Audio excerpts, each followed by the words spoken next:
Bonjour, bienvenue sur Africa 24. Nous recevons aujourd'hui le président Louis Camara, président de l'AS Sangarédy, club de première division guinéenne. Bonjour président. Bonjour Philippe. Voilà, j'aimerais que vous puissiez vous présenter. Je pense que vous avez déjà fait. Je m'appelle Louis Camara, je suis le président de club de l'association sportive des mineurs de Sangarédy, en abrégé AS Mines de Sangarédy. Voilà, c'est un club qui a une histoire quand même un peu sympathique là. Effectivement, ce club a vraiment une histoire parce que dans les temps, c'était un club qui faisait partie parmi les élites du football guinéen. Entre-temps, par manque de financement ou de soutien, le club a été abandonné pendant 13 ans, quelque chose comme ça. Et après, la jeunesse qui a tant besoin de faire vibrer la population, tout ça, m'ont fait appel pour venir au secours prendre ce club que j'ai pris en 3e division.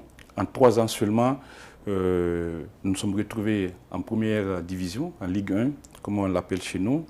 Nous avons fini le championnat 3e, donc le maintien était assuré.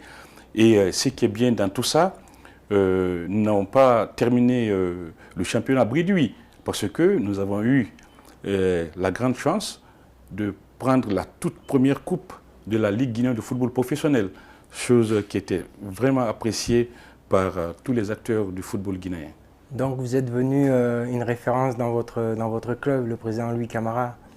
Alors j'ai appris aussi que en fait vous venez du basket, Ouais. vous ne venez pas du football.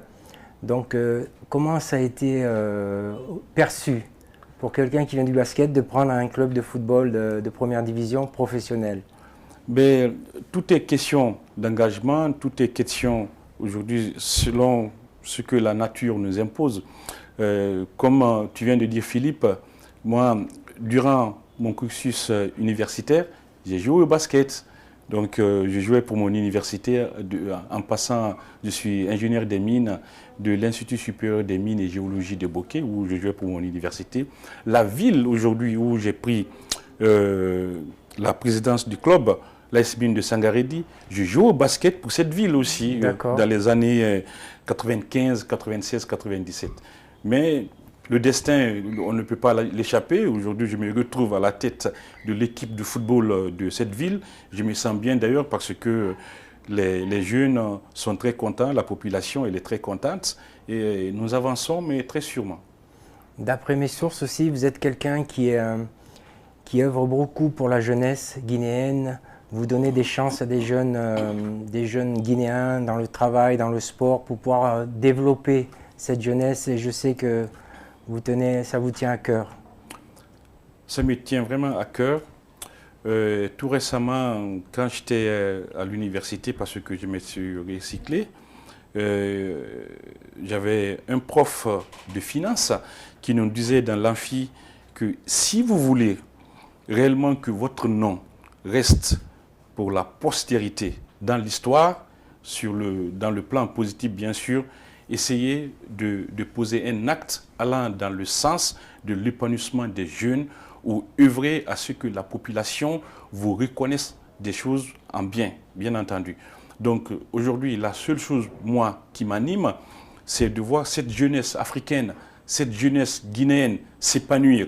Alors, pour épanouir la jeunesse, il faut leur donner de l'emploi selon la limite des possibilités, bien entendu, mais aussi il faut les offrir la joie de regarder ce foot, parce que le foot est devenu aujourd'hui, je ne sais pas comment est-ce que je peux dire ça, quelque chose de très sacré où tout le monde veut s'impliquer. Donc la seule façon pour moi aujourd'hui de rendre à cette jeunesse, c'est de créer toutes les conditions qu'il faut pour qu'elle se sente bien en Afrique, en Guinée et un peu partout dans le monde. Donc c'est bien, je suis content de ce que vous dites. Je sais aussi que vous avez été élu manager de l'année, manager africain de l'année en 2016 par la CIMA. Donc ça correspond à ce que vous venez de dire, vous êtes actif. Votre présidence dépasse un peu le cadre du football. Vous faites beaucoup de social aussi. Mais c'est ça que je viens de dire tout à l'heure. Il faut faire beaucoup de social, il faut marquer son passage. Sur le plan positif, bien entendu. Il faut marquer. Or, pour marquer cela, voici les différents chemins qu'il faut emprunter pour pouvoir rendre cela à la population. La seule chose qui m'anime aujourd'hui, c'est ça.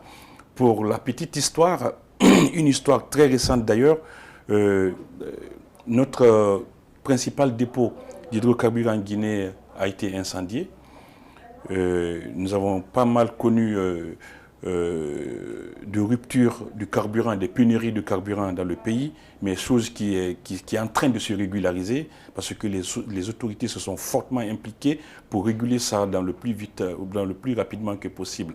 Mais pendant cette période très dure, j'ai vu la population déterminée.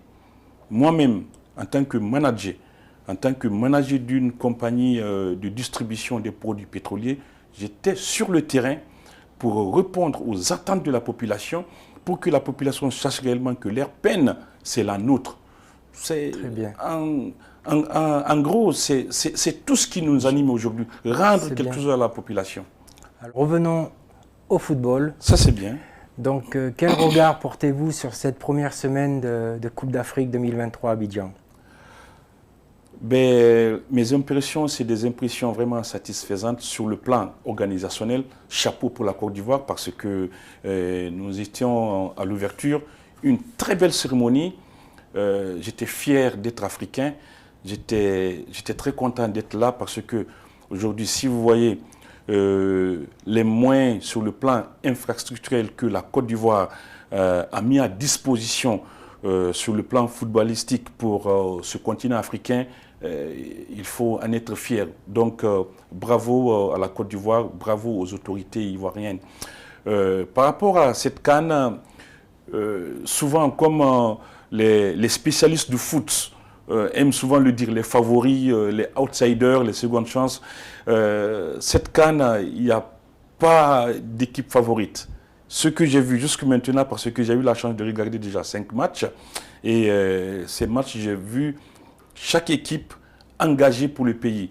Parce que ce que les gens ignorent souvent, vous voyez 11 protagonistes qui sont en train de jouer, mais il y a toute une nation derrière ces équipes-là. Donc, ils sont vraiment engagés pour défendre leurs couleurs. Et ça, c'est quelque chose de bien. Et enfin, c'est l'Afrique qui va célébrer. Président Louis Camara, l'Afrique avance.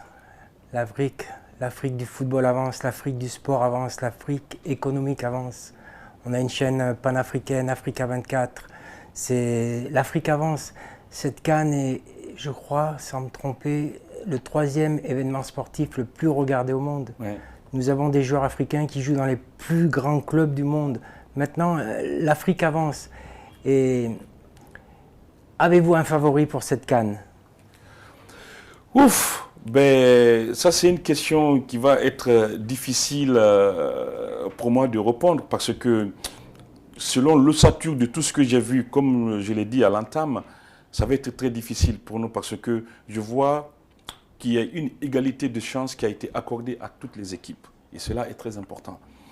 Aujourd'hui, le Cameroun, il y a 10 ans, est différent aujourd'hui du Cameroun d'aujourd'hui.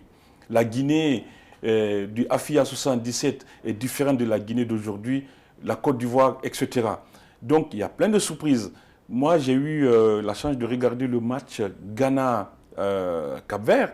Les Cap-Verdiens, ils se sont vraiment donnés. Ils se sont donnés. Ils étaient là, une équipe qui était là, prête pour gagner. Et elle a gagné ce match. Donc, dire aujourd'hui, quelle est l'équipe qui prendra cette CAN, comme disent les Anglais, wait and see. Le Sili national est entraîné par Kaba Diawara, coach local. Le Cameroun est entraîné par Rigobert Song, coach local. Qu'est-ce que ça vous parle? Comment, il y a quelques années, ces deux sélections auraient été entraînées par deux entraîneurs étrangers.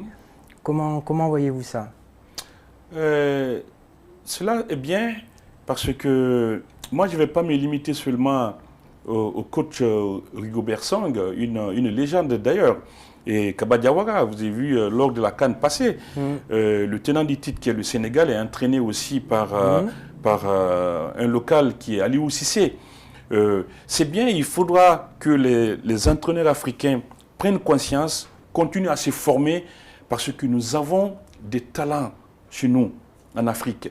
Nous avons des entraîneurs qui connaissent le football. Mais le passage de tout ça, c'est la formation. Exactement. Sans la formation, nous ne pourrons pas rivaliser les autres coachs de l'autre côté de la rive. C'est bien, ces entraîneurs-là, moi je continuerai à les encourager parce qu'on a vu le coach Hugo Berson sur le banc du Cameroun à la Coupe du Monde, le Sénégal à la Coupe du Monde. Et cela est bien. Tout ça, c'est la fierté de l'Afrique, c'est la fierté des Africains. Mais là, il faut se former. La formation, c'est le passage obligé de tout ça. Toute la Guinée est derrière le Sili national pour cette Coupe d'Afrique. Toute la Guinée espère remporter la CAN. Vous savez, la Guinée est une nation du football. Complètement. Le football en Guinée, c'est comme une religion maintenant. Donc moi, je ne pourrais que souhaiter très très bonne chance à notre 11 national, le Sili national, qui est en train de représenter la Guinée dignement, fièrement. Donc on attend de voir, Il ne faut pas vendre la peau de l'ours avant de l'avoir tué. Alors Président, avez-vous des joueurs de votre équipe sélectionnés dans le Sili national pour cette CAN 2023? Très malheureusement, non. Déjà, moi personnellement, je suis en train de lutter contre ça. Parce que si vous voyez l'ossature de l'équipe nationale de Guinée, il y a un seul joueur qui joue le championnat local. Tous les autres joueurs qui méritent d'être là quand même, mais très malheureusement jouent dans les clubs étrangers. Il y avait notre gardien qui était présélectionné, mais très malheureusement, comme si c'est 3 qui doivent être sur le banc, il ne faisait pas partie parmi finalement les 27 qui ont été sélectionnés par le coach Kaba Diawara. Je vous remercie d'être passé par notre studio et à très bientôt. Merci beaucoup, c'est moi qui vous remercie.